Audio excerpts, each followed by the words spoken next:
IPL 55टी match शेष हो जाइए आउ 10टी दल 4 जन खेलिबे सेमिफाइनाल।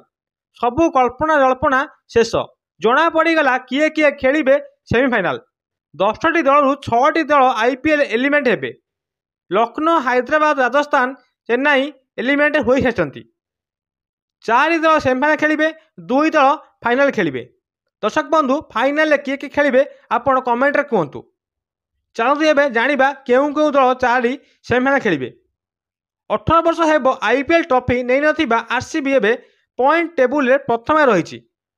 आरसीबी एबे उभय बैटिंग बोलिंग रे कमाल करुछि। आरसीबी 11 मैच खेली 8टी विजय सह 16 पॉइंट रे प्रथम रे अछि। आउ गोटे मैच जितिले आरसीबी क्वालिफाई हेब।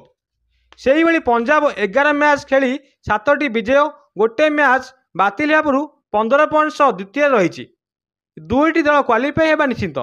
तृतीय और चतुर्थ रे थिबा मुंबई और गुजरात 14 पॉइंट पाइथिले भी तांकु एबे भी आहुरी 3टी मैच जितिया को पड़िबो क्वालिफाई पाई। एबे भी रेस अछंती दिल्ली एवं केकेआर।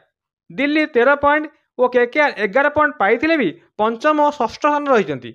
जदि दिल्ली और केकेआर बाकी थिबा समस्त मैच जितंती ताहाले क्वालिफाई हेबे एवं मुंबई गुजरात क्वालिफाई हेई परिबे नाही।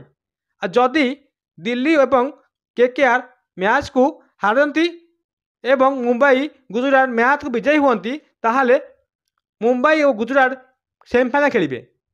दर्शक बंधु से जहाँ होना कहीं 55टी मैच शेष होगा पर भी एपर्यंत कौन दल आगे क्वालिफाई लिखा होना एबे भी किसी भी हो पारे। आ गोटे 2टी मैच पर सबकि स्पष्ट हेब प्रथम क्वालिफाई किए होउची।